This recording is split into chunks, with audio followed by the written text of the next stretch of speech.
1, action.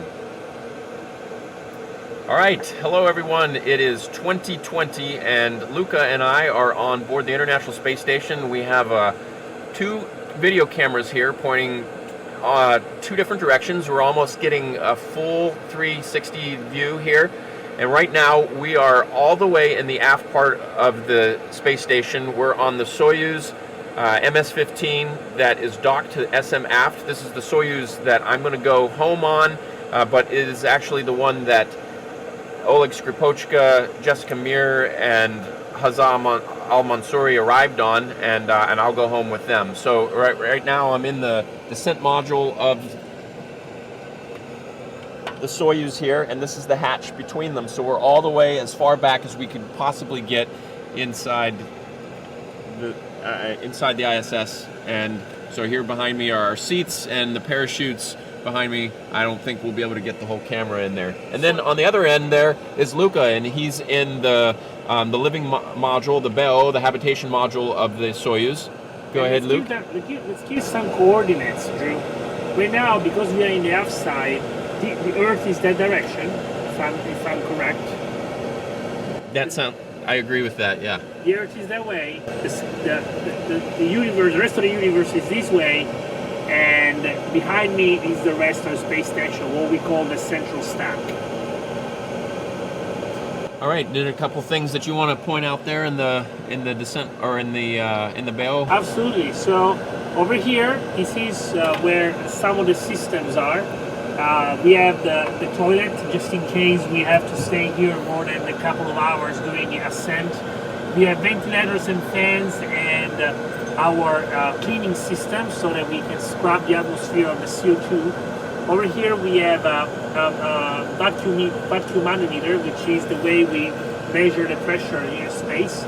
And this is what I'm holding on to. This is the docking module, which also turns into the hatch. So when we are coming in, we use this to dock onto the space station, and then it opens towards the inside. And this is the part that actually impacted the space station when we docked. Over here to my right, these are the actual systems. There are computers in here for navigation and computation. And then, nicely aligned, there are 3 spacesuits over here. One of them is yours, Drew. The other two are Jessica's and Oleg's. And there are a couple of things that we added since we arrived.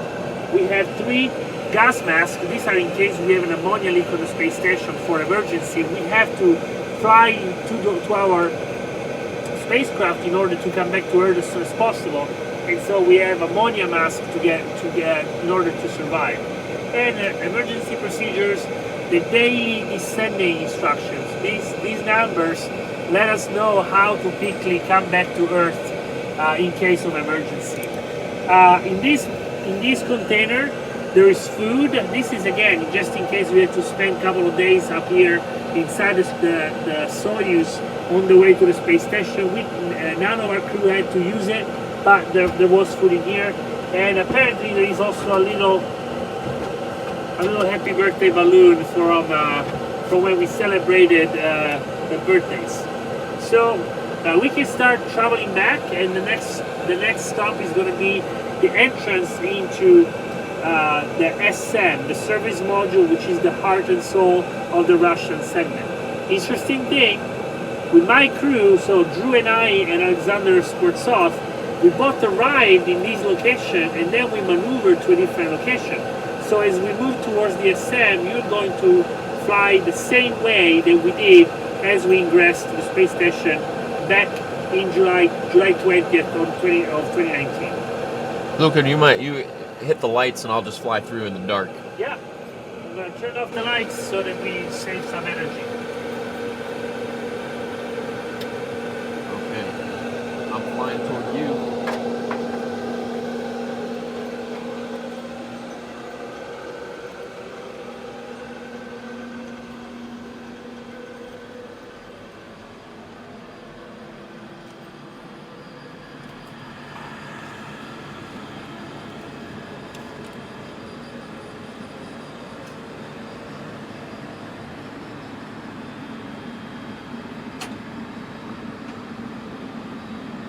right, Drew, why don't you give me a description of where we are? Okay, well, we're in the service module of the Russian segment, and this is a design that the Russians have used in their space program now for decades. It's very similar to the Soyuz spacecraft or the Soyuz space station, as well as Mir. And there's the docking port back there. Here's the toilet over here, the ASU. It's all decorated for Christmas. Alexander Sasha Skvortsov decorated the KTO, which collects solid waste. It says S Novim Godom, which means congratulations with the new year. And then there are 2 crew quarters back here on either side, and our 2 Russian cosmonaut crewmates, Sasha and Oleg, live in these 2 cayutas, they call them. And they spend most of their day back here working in the Russian segment. There's a table here that we share. They have all their meals, and when we have meals together, we have at this table, and they put tape on it to hold things down.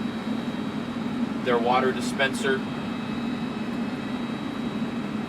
and then Some Christmas decorations. Yeah, still Christmas decorations up because we're just making it through the holiday. This looks very familiar to us because the simulator in Star City is an identical exact replica of this. And so when I showed up in here, it felt like exactly like being in the simulator back there in Star City. It's perfect. It's uncanny how similar it is completely. They have a lot of their camera equipment mounted on the walls here on either side, and they have windows earth facing down here. Right now we're in a night pass, can't see any light coming through them, but they're really nice optical quality lights for taking pictures straight down of the earth. This area in here is called the central post, the central command post. It has control. Did you I want to show the caution and warning panel and the Go ahead and take the camera. Yep. The caution and warning panel there, and all of the old computers that they used to work. Yeah. Now we don't use these almost. We almost never use these anymore. Okay, we'll continue into the adapter. Into the PKO. And if you want to swap to me, and I'll take the camera, and you can talk about which way you're going to go first. You're going to go up. So we're going to go up. And hello, Alexander. Hello. It's a surprise for me. Because I finished only my physical exercise, and this moment I finished with the rest. Okay. So do you? Can you say hi? Say hello. No, I can say hi, hello for everybody who will see this movie. Sorry. Okay, so we're in the PKO, and we're looking. So this is the PKO is just a junction. It's the equivalent of a node for the US-US segment. Basically, it's a spherical module, part of the module where you can attach to 4 different sides, and you have modules that are used for different things. One of the things that we use this module for is for EVAs, and that's the one behind Drew, and we will go there later. But before, I want to show you this one. We're going to go down to see my Soyuz, the one that Drew and I came up with, and just very quickly.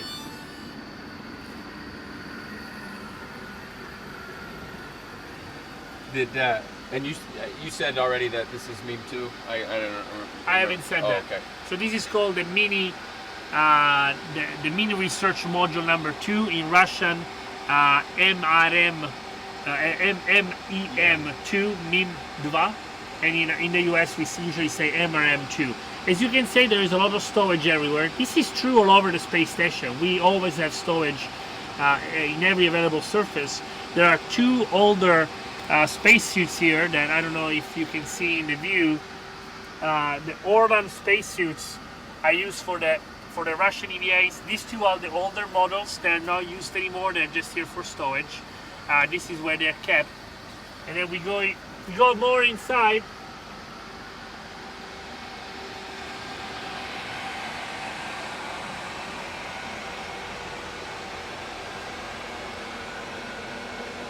And so welcome to this is Soyuz MS-13. There were some concerns on some people that the number 13 is bad luck, but luckily for me, it's always been a lucky number. In Italy, 13 used to be a big win in a lotto-like game, and also my fighter squadron was the 13th squadron, so all good things for me. And over here, basically the design is identical to the Soyuz that we just saw. The arrangement is slightly different because instead of having the spacesuits here, they're put here on the side. The three spacesuits that in about a month I will be going back down it. And then again, tiny space for the descent module down here. And we can go back up. And we'll fly into the SO1, SO1.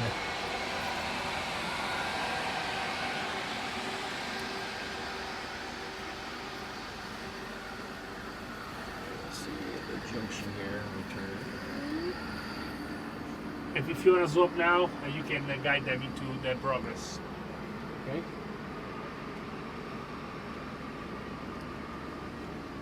Okay, this is SO1, and I don't even know what do we call it in English. I don't know. But SO1, and really only the Russian nomenclature matters. But this is used as an airlock, and here are their two Orlan spacesuits that they would make a spacewalk with. Our Russian colleagues also keep a lot of their clothes and personal hygiene items in here as well. And we have a Progress resupply vehicle that docked earlier a couple weeks ago, and still has a lot of offloading to do. But you can see all the containers stacked inside there, and they slowly unpack those over the coming weeks and months because it stays docked. This one in particular will stay docked for several months. All right, so we go through the out of SO1 back into the PKO. We'll do another 180 with the camera, and then into the FGB. I think they call it DC1. DC1 in English, yeah.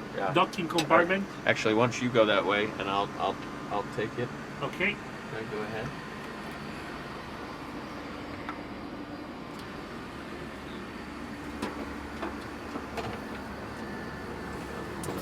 Okay. Now, this to me is a little bit like going into a living museum, because this is the oldest piece, the oldest module of the space station. It's currently probably the oldest human object orbiting the Earth, because it was launched in 1999, celebrating 20 years this year, or actually having celebrated already 20 years. And if it flew by itself, it was launched as a single spacecraft, and it flew by itself for several months before being docked to Node 1. And again, this is just like the other modules that we saw, is an exact replica of the Mir space station modules. This one specifically is called the FGB in English, and it's basically a support module. Behind this panel, just like on the deck, there's a lot of storage. Some systems, not many, but definitely this is the main compartment for storage for our Russian colleagues. However, because it was built in Russia but paid for with a cooperation with NASA, I think that a lot of this, about half of its compartment have now NASA storage in it. The way I see it in my mind, every time I think about this, I see a ladder, because this is how I move into it, just going down this ladder this way. So somehow, even when I'm on Earth and I think about this, in my mind it's always been a ladder going up.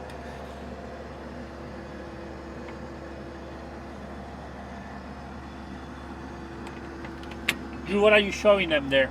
I was just showing, these are mission patches from the Soyuz. So we have expedition patches for the ISS expeditions, but also have patches for each Soyuz crew. And these are some of the historic ones that have docked here in the past. Many people we know. So this is obviously a very, very busy compartment in terms of stowage, but crazy enough to, even though it sounds crazy, there is an order to this. And usually when we have to go grab something, we know behind which panel or at which height we have to go grab things. Now the only part of the space station and of these modules, excuse me, that doesn't have anything on the deck is right here, because this is where our Russian colleagues take their hygiene breaks. So there's a big mirror. Probably the biggest mirror on the space station is right here. Yeah. I never thought about that.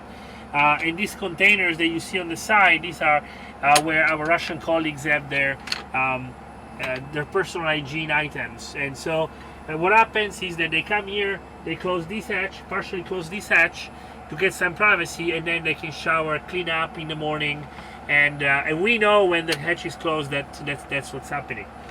From here, we are going to go into one more docking module, which is called the MIM Adin, or MRM1, Mini Research Module number 1, and it's a little bigger in terms of length, but very tiny.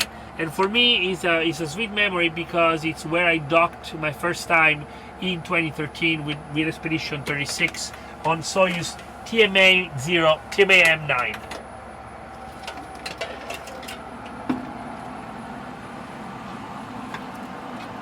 I'll follow you down into there. Oh, yeah. There is not a lot of space in space.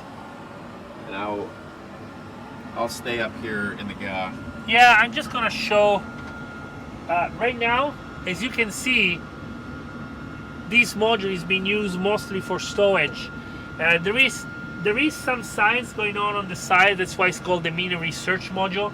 But because there is nothing docked currently on the docking compartment, which is at the very end of this module, they use it for storage. Because again, you have to think that every time something comes up, it has to go somewhere, and we have to have storage to last in case something doesn't dock. So we have to have redundancy. That's why there is so much stuff on the space station. So if this docking compartment had a Soyuz or a Progress right now, you would see that part completely emptied out and a spacecraft docked at the very end. This is the very first module that I flew in, so sweet memory back from 2013 again. And Drew, back to you. I'll take the camera and we can fly. You can guide me through the PMA. Okay, well, we'll go here through the GA. The GA is what actually attaches the Russian segment to the US, the USOS, the US operating segment. So we're going to go now, transition. We'll go through the PMA, and we're going to pass a bunch of stowage, a bunch of NASA US stowage stowed all 360 degrees around us in the PMA. Hey, Drew, because this is probably easy to get lost, where is the Earth right now? So the Earth right now would be straight through the camera, through your back, all the way down to down below you, behind you. So it doesn't come easily. You have to think kind of hard about what we're doing, which direction is up. It's very easy to get disoriented, especially I find in the Russian segment, because it's a lot more. There are a lot more confined spaces and a lot less orientation clues than there are in the way that our modules are built. So I'm going to back my way through here into PMA now, and we'll see stowage 360 degrees around us. This is where we keep a lot of we call them pantries and warehouses, a lot of our common use items like towels and wet wipes and dry wipes and nitrile gloves and things that we use a lot. are located right in here, so it's easy to get to. When we run out of one thing, we have another backup right nearby. We can take another CTB. This is a good place to demonstrate something common like a hygiene towel. Here's a container full of hygiene towels, and this is where what we use to wash every day. Foil bag that has a towel impregnated with soap already, and we keep that right here so it's in a convenient location. These are all contained in bags called CTBs. Cargo transfer bags. Cargo transfer bags. All right, come on through, and this puts us into Node 1, another one of the old modules, or old original models of the ISS, and now has been converted now to where the primary place where we eat. This rack right here is the galley. It's one of our favorite racks in the whole ISS. It has our potable water dispenser, and maybe I should just demo fill in a bag real quick. Totally, yeah.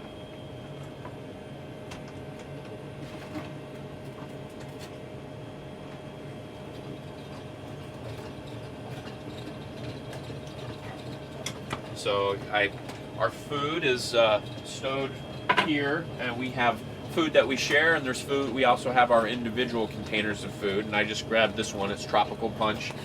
We'd come over here to the water dispenser, the potable water dispenser. I would dial up, oh, I need 250 milliliters in this. I call this the safety. This allows you to dispense it so you don't accidentally dispense it into your face. I want ambient water versus hot water, and then the bag will fill up. Then once it's full, I'll grab a straw.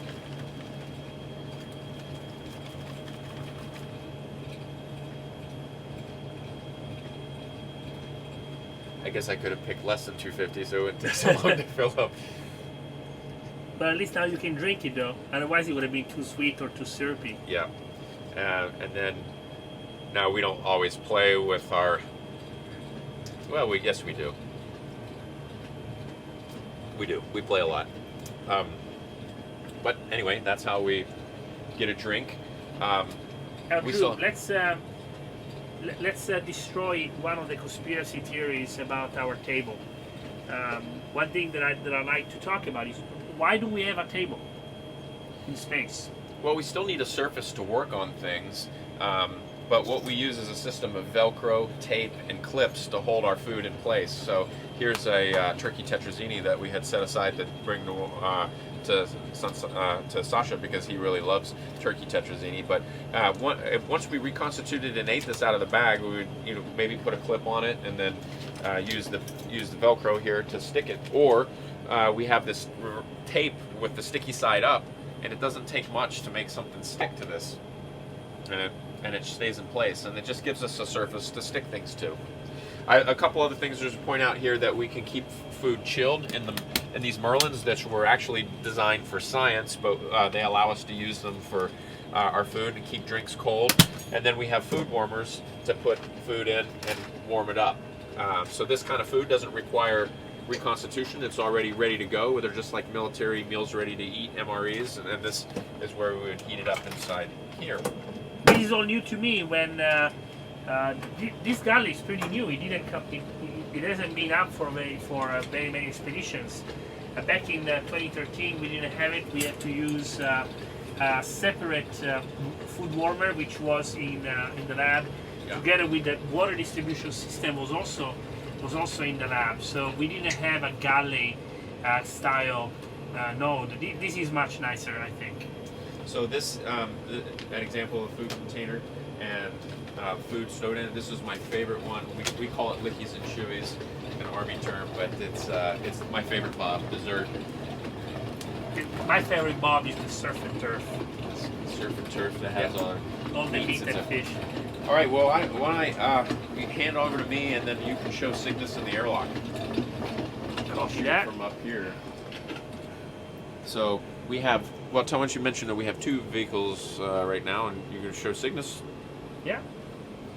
So, about a month ago or so, we captured Cygnus 12.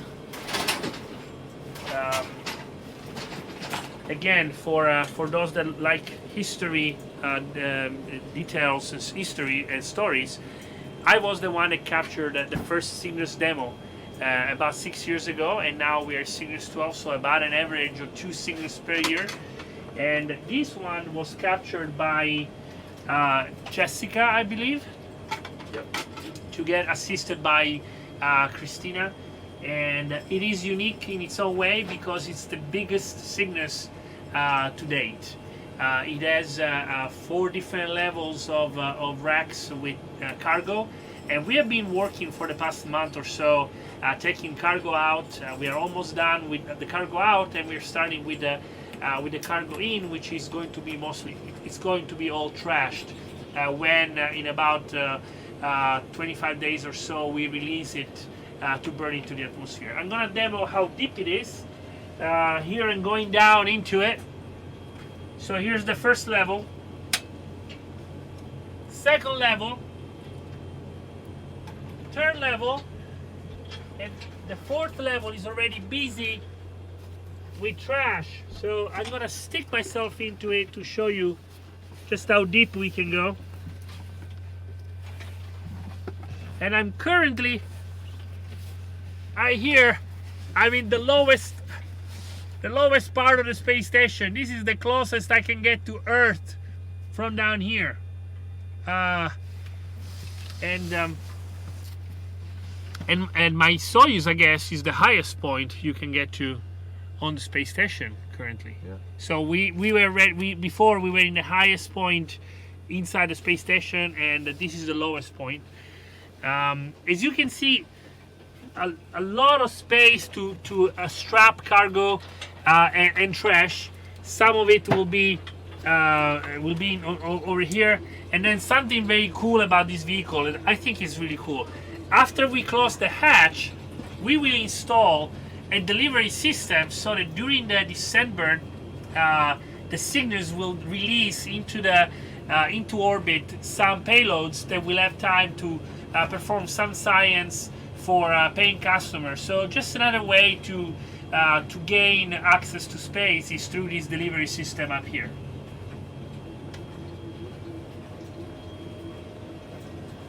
And now, thank you. I really appreciate, Drew, you giving me the voice for the airlock. This is one of my favorite places on the space station.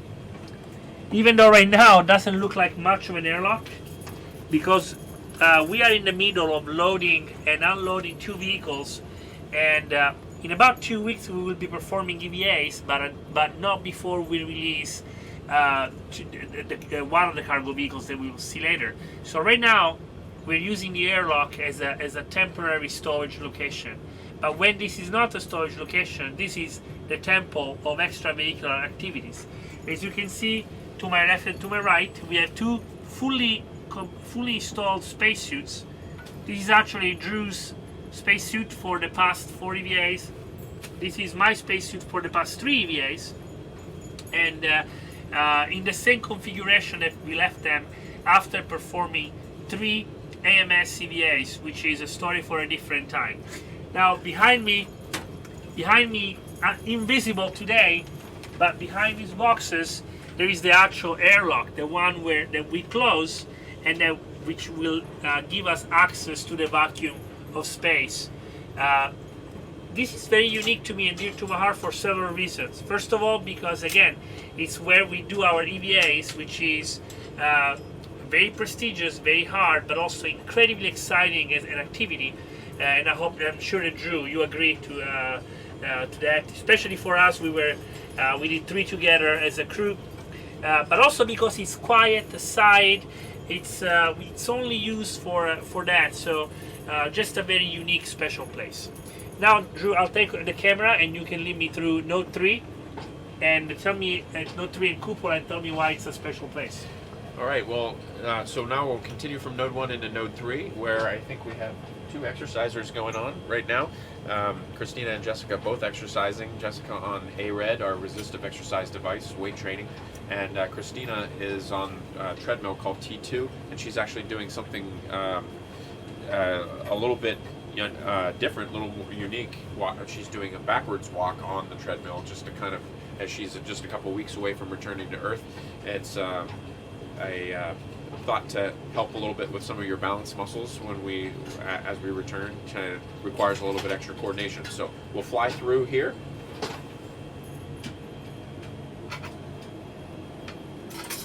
Hey, Nana, we're gonna fly through. Might be a little harder with this table Yeah. here. Yeah, but we'll go underneath. We'll go down low. Will that help? Here, I moved it. Good.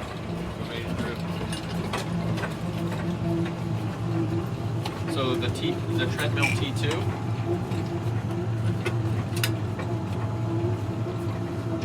We're gonna continue.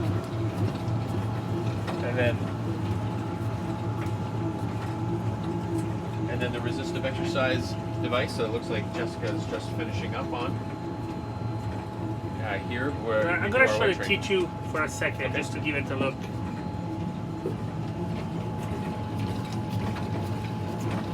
Just the fact that it's actually horizontal, the Earth is this way, so my crewmate Christina is actually running parallel to the ground as opposed to vertical. And then I guess this is important too. The demonstration of the bathroom here, the toilet, the WHC. It uses a lot of the same hardware as the ASU, the Russian toilet. It's a Russian design.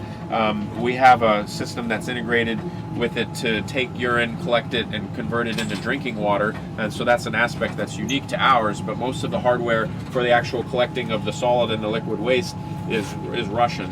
And there are components in here that occasionally break. We've had our fair number of repairs on this mission so far.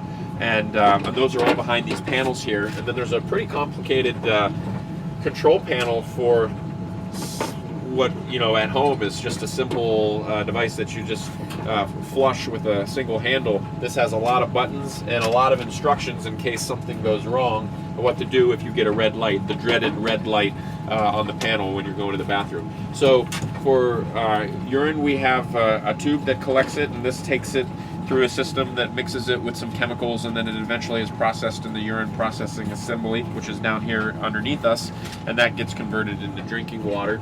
And then for solid waste, you can kind of see how this looks a little bit like a toilet. Both the hose and the solid waste container use suction to make sure that everything goes where it's supposed to. But basically, solid waste is collected in a bag, and then that bag is collected in this container down below here, and we change that about every 7 or 8 days as it fills up. And then we discard the can itself in a vehicle like Cygnus that will burn up in the atmosphere. All right, move down here. This is another thing that makes Node 3 important to us, in addition to the toilet and the exercise, is the cupola. You want to show a little bit of ARED, just to give them an idea of what it's like to exercise on it. I think we'll shoot that as another separate thing. Okay.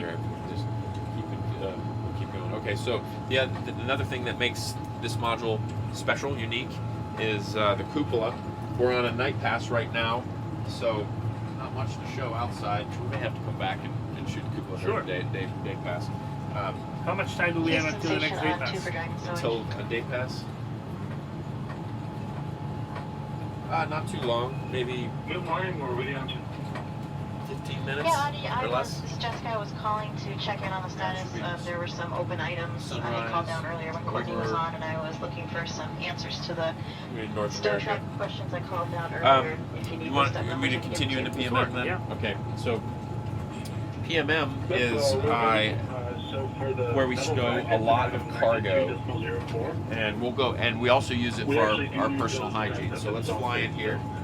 We expected them to be. Unfortunately, they're not. So just the rep of it's all good. No constraints on how you do that.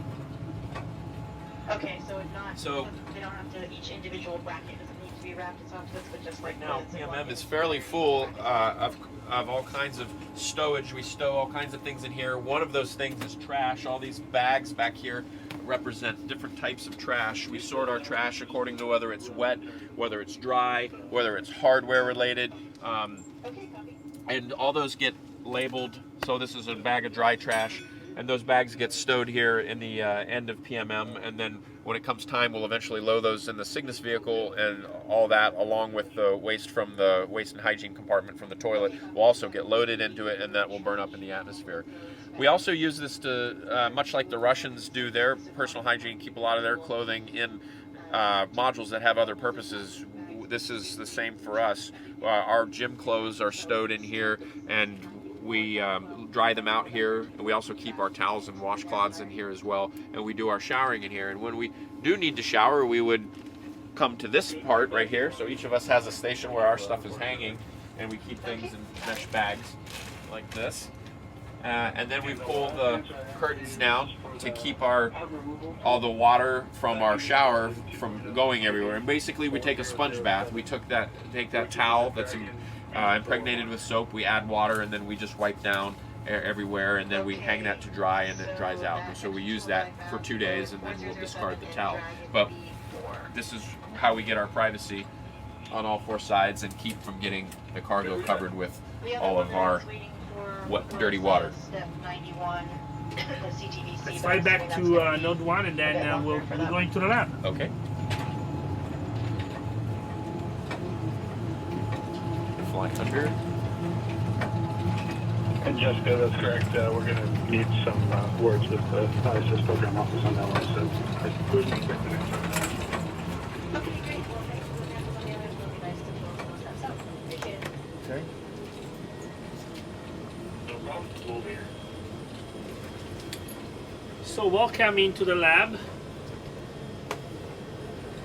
I would say that just like the SM and the service module for the Russians is the heart and soul of the Russian segment, I would say that the US lab is the heart and soul of the US segment, because it has most of the systems that keep us and the station alive. So underneath these racks and on the sides, there's a lot of science going on, but there are some of the main systems that keep the atmosphere clean, that keep the space station pressurized, and the temperature control. It's all in this module. But we also have a lot of cameras over here that we use for internal photo documentation. A lot of cameras are obviously in Cupola for outside documentation. And then this is also where we have what looks like 2 robotic stations. One is the actual robotic station. This is what we use to control the Canadian robotic arm, Canadarm2, both doing EVAs and cargo ops. When we do track and capture, we do it from Cupola. We didn't show that. That's where an identical station is situated. And on this side, we have a simulator. This is what we call the robot station. This is these 2 computers run a simulation of different scenarios where we use the robotic arm. So the controls are identical, the visuals are very similar, just in a smaller scale. Let's continue here. A little bit of a legacy from a different time where we didn't have Node 3 is that over here in the lab we have our bicycle, which is anything but a bicycle, because it only has one. It doesn't have a wheel, and it doesn't have a seat, and it doesn't have a handle. It's called CIVIS, which I honestly don't know what it stands for. It's an acronym for something, but the way we use it is that we rotate it, we lock it in this position, we strap ourselves in with this belt, and then we lock our feet on the pedals with just regular biking shoes, and then we have a computerized system that determines the load, and we have different profiles that are individually designed for each of us, because of course we have different capabilities, different needs, so each of us has a different profile loaded, and each of us has different profiles for different time of the week, so that we can choose how hard or how easy we want to go, and then we can fold it to get it out of the way. Another unique feature Underneath this panel, there is a very high quality window that faces straight down towards the earth, and we try to use it as much as we can for earth observation. I actually haven't done much, but I know that Drew, Jessica, and Christina really love to take pictures from this window. The quality of the picture is just outstanding. Everything else around me here is payloads, which means scientific labs. Each one of these racks, that's what they're called. Bubble wrap now. There's still about a quarter CTB space left in there. So Each individual rack is basically a different laboratory. This one is FIR for fluid physics. This one is SIR for combustion. Up here we have an express rack, which is basically a modular system where we can install all kinds of different experiments. This one is for material sciences. Sorry. Yeah, that's okay. This one is for material sciences, and then more express racks, so more individually tailored experiments. And then over here, the MSG, that's the one of the two main glove box that we have on the space station. Glove box, which means behind this panel there's a completely sealed compartment that we can access through gloves in order to isolate the science behind it. We have another glove box later on. We'll see it in the Japanese module, and then different experiments may have individual glove box contained inside. There is another one in FIR, there is another one in Columbus, and another one in the Japanese module. So lots of different glove box for science. And then we're gonna swap again, and Drew, why don't you guide us into node 2? Okay.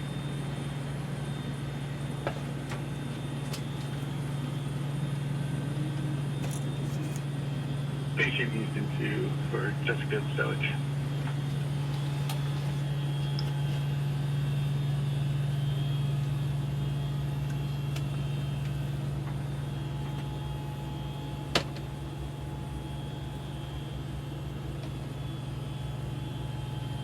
Okay, we're in entering node 2, so we're getting very close to the most forward part of the space station. The most important thing here is that it has our 4 crew quarters. There's one overhead, that's where Christina's living right now. One here on the port side where Luca's living. Down here in the deck, Jessica, and then on the starboard side, there's mine. And we have each of our name tags on our quarters so that we don't forget whose is whose.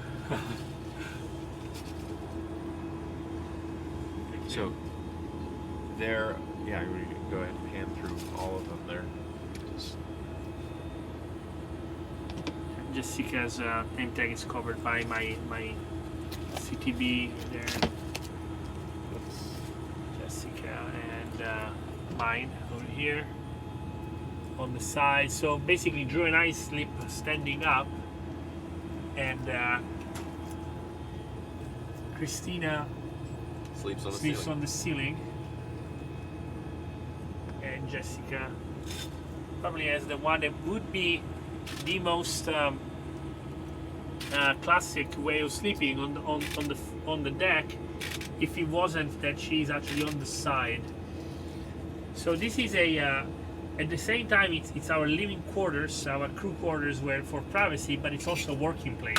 So we have a workbench here, and it has our tools deployed at all times that we use commonly: markers, eye protection, gloves, scissors, Velcro, pliers, wire cutters. They're all here, and we have a drawer full of tools back in Node 1 that has just about everything you can think of. Now, Luca had mentioned we have 2 vehicles docked to the ISS right now, so the place is a little bit feels like we're just moving in. So we have stuff stowed everywhere right now. So it's not usually this cluttered, but for the last couple of weeks, this has been the life that we've lived here in the clutter of cargo operations for 2 simultaneous vehicles, SpaceX and Cygnus. So why don't you show me the next vehicle that we have here? All right, so Dragon arrived at the beginning of December, And this vehicle is unique because we don't send this one home with trash to burn up in the atmosphere. This is the one we use to return science, cargo, hardware back to the ground. This one will recover under parachutes and land in the Pacific Ocean and be recovered. So we send things back that we want to keep in here, and so we're in the process of packing it up right now. So I will go ahead and go down into Dragon, which right now has got we have a lot of cargo operations involve a lot of foam and a lot of bubble wrap. But I say fly all the way in here past all that and just have a look around the empty cargo compartments as we fill it up here over the next couple of days. A lot of science return, items that need to be kept cold. We pack them in ice, and they'll be in the ground and unpacked within a day or so. All right, so we go to, make the switch. Oh, and then interestingly here, then these are the two docking ports. They're covered with stowage right now, but the two U.S. crew vehicles, Boeing Starliner and SpaceX Dragon, will dock to ports that are up front of the space station, and then on the Zenith side, that's at the top of the space station here, these two docking ports, and we hope those will be used here in the next couple of months. Let's go into Columbus. I'll take over. Okay. I think Jessica's packing a bag there. She won't mind. I don't mind. If you do this for me. From that and the bubble right behind you. Absolutely. Yeah, a demo of cargo operation. This goes into the bubble bag. This is bubble here. Yep.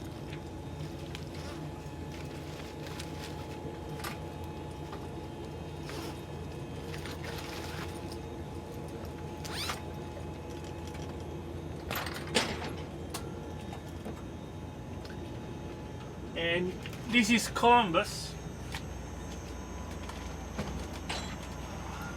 Obviously, the pride and joy of the European Space Agency. This is the contribution to the ISS program by ESA.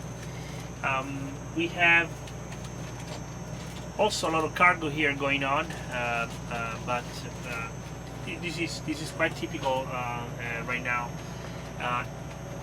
Columbus is first and foremost a lab, so the systems are on the deck. They take over 4 different racks of systems and stowage, but then on the sides and also on the deck we have labs, different kind of labs. So forward is this way, aft is that way, and some of the thing that makes this module special to me is that this is where we do a lot of the human research. The 2 modules at the very back are called HRF module, Human Research Facility. So to me, when I think about Columbus, I will always think of doing research that really interests the human physiology. Another thing that makes it dear to me is that it was built in Italy together with Note 2, Note 3, and the cupola. So obviously a little bit of Italian pride. Cygnus, the Cygnus structure is also built in Italy. So right now there is a lot of Italy here in the space station. We have some of the very advanced facilities that we have here. Right now we have a 3D printer that actually prints in biology tissues right behind this. Until a few weeks ago over here, these are greenhouses where we grew salads. Drew, Jessica, and Christina were the main people involved with that project. I was just one of the tasters.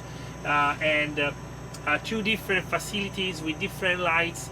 This is how we explore in the future what kind of facilities we need to go beyond low Earth orbit and explore the planetary system using stuff that we can grow on the space station. And then of course, like we said, a lot of different cargos because of the cargo ops going on right now. Drew, why don't you show me the Japanese module? Okay. Go this way and we'll make the switch.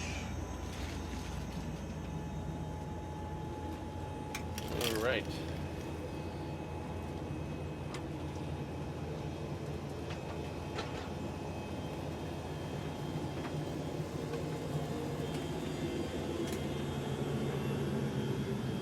Okay, this is JPM, or the Japanese Experimental Module, Kibo, and it was designed and built by the Japanese Aerospace Exploration Agency. And like Luca described Columbus module, while we're on board, he's the Columbus specialist. He's the one that's primarily doing the European Space Agency work. We both do work over here in the Japanese Experimental Module. I was trained as a GEM specialist, and so this is the module that I'm primarily responsible for, since we don't have a Japanese crew member on board. And it's a little bit bigger than Columbus, and it, much like any module, it has both systems racks and it has payloads racks, experiments going on them. One of them that I have that flew up, arrived on HTV, is called the Cell Biology Experiment Facility, CBEF, and I just installed this, and it's not fully installed yet. But you can see by the number of cables and boxes on the front of this thing, it's fairly complicated. Like good Japanese equipment, it is very well designed, very well built, and it's been a lot of fun and challenging to get this installed. And we're looking forward to getting it running here in the coming weeks. But there are a lot of different experiments like this built into the different racks. And when we talk about racks, I think it's probably worth talking about how all the modules, if you look outside the space station, the pressurized modules of the ISS are round cylinders. They look like cans of soda. But you see the cross-section for us on the inside is actually square, and that's because we have these racks that are installed, and each of these racks are flat in the front and they're rounded to match the outer shell of the space station, and it gives us this square shape on the inside. But each of these racks can be taken out and replaced with something else, and so maybe it's a payload rack sometime, but maybe eventually it has to be replaced with a systems rack, or a systems rack needs to be replaced because something has failed and the entire thing needs to be changed out, or we take one out and we turn it into a space that we can use for cargo, because all the other modules that we showed you where there's cargo stowed, we have racks that are exclusively made just for stowing things, like this one here above. And I will fly and show what. So these are what a neatly stowed rack looks like. This is not overfilled by our definition of the word, but even the Japanese experimental module is not immune to being stowage on the deck here. We have a lot here from the vehicles that have arrived, so normally this would be wide open ideally, but we do have a lot of stowage here on the deck of the Japanese experimental module as well. Maybe worth showing also a Melfi, which is a freezer that science samples can be frozen to all different temperatures.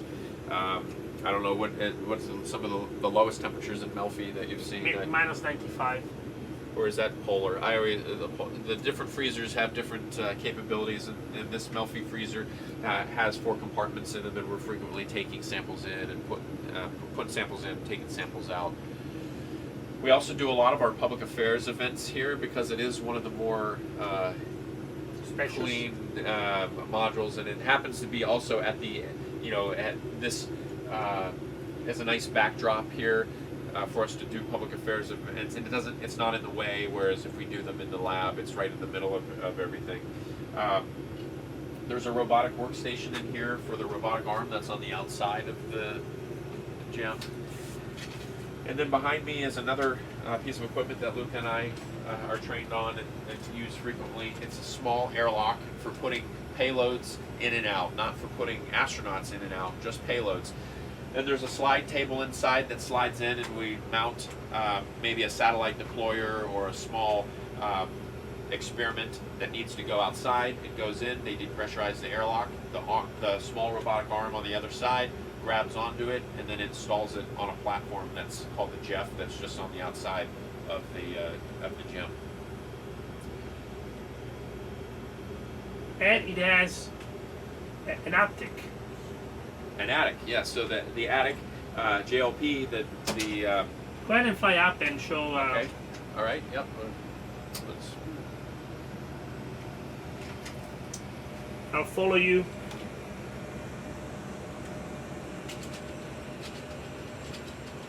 So this is JLP, which is another stowage module here in attached to the gym, and it is filled with stowage, a little more neatly than PMM, but nevertheless, it still looks like it can look like a mess, but it is actually very well organized, and you can find things by location codes. Everything has a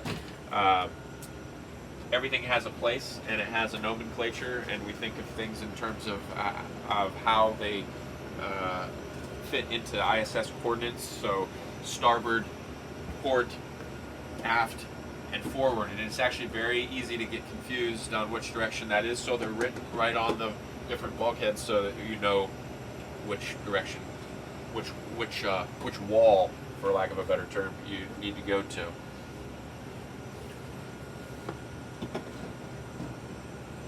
All right, so Luca, this is what I was thinking. Then we also need to go shoot the cupola again, but let's do this. Let's do. I'll hold, and we'll do a fly through where you're out ahead, just flying through all the way back to the Russian segment, and then we'll reverse it, and then we'll do a fly through back this direction where you're holding it. Okay. So let's go up here. And we do it with me facing the camera, or with? Yeah, is facing the camera as much And going as you can, backwards. like a B-roll. Okay. If you, yeah, whichever you can move around. Okay.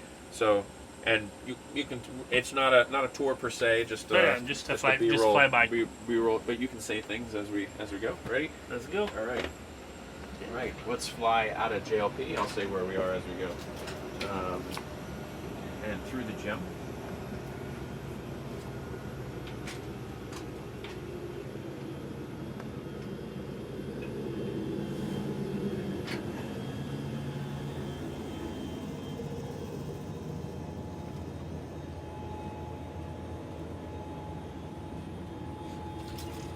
Do some flips if you're feeling good. There you go, that's good.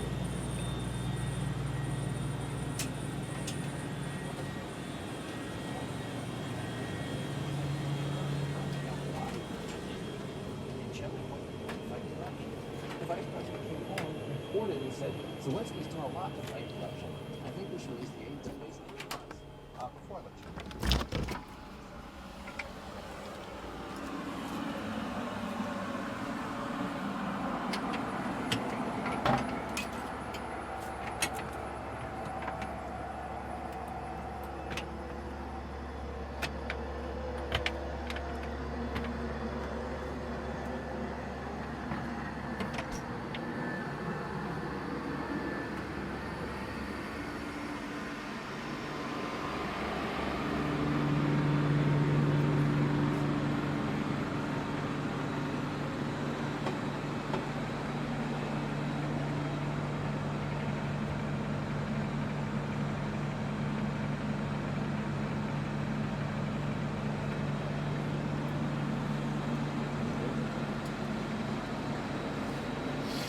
Okay, and I'll fly forward, and we'll go to Columbus.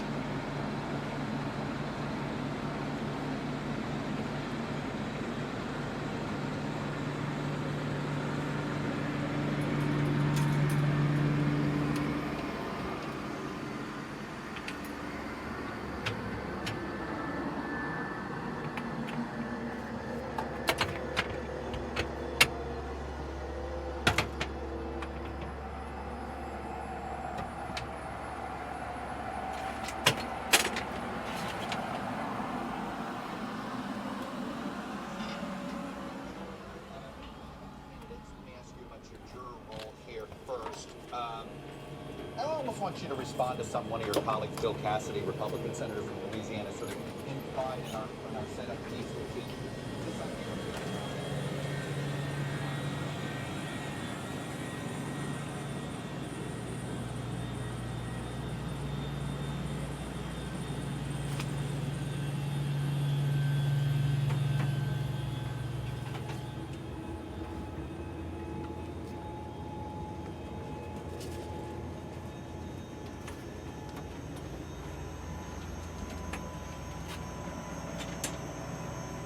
Okay, we go to cupola. Yeah. We can talk cupola for me.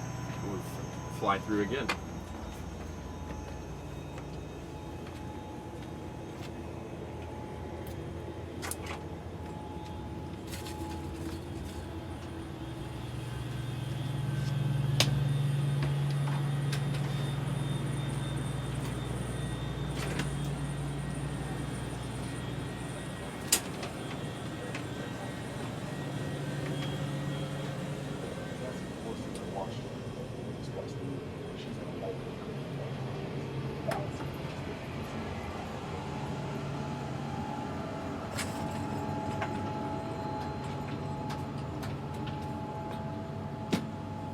All right, you want to talk about the cupola?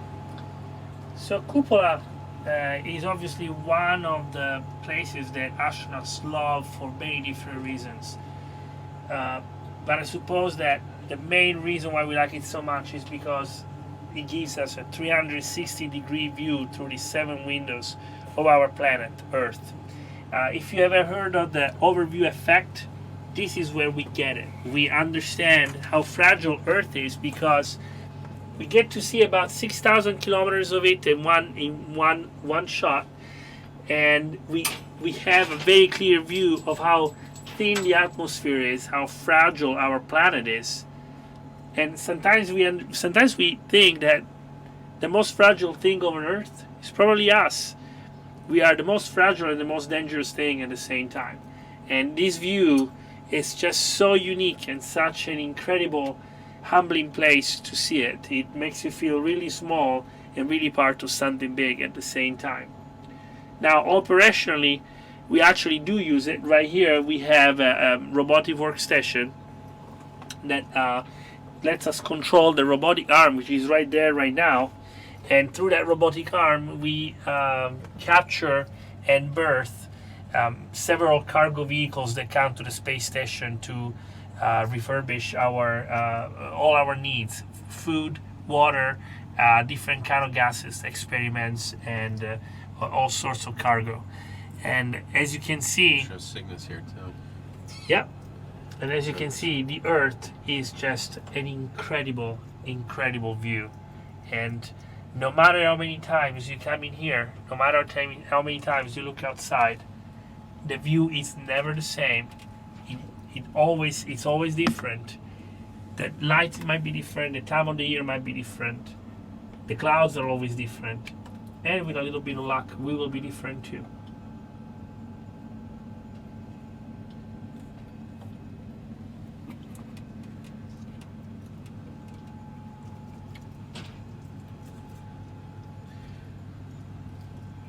I want to have you demo the window open close.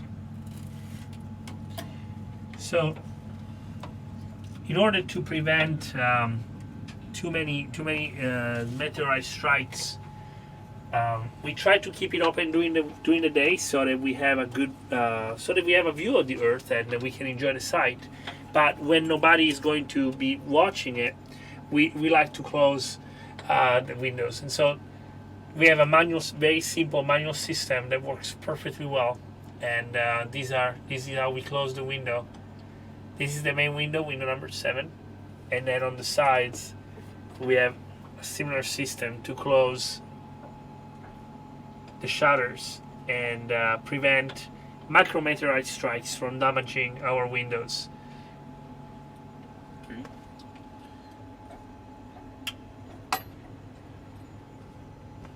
And then, if you would open Windows 7 again.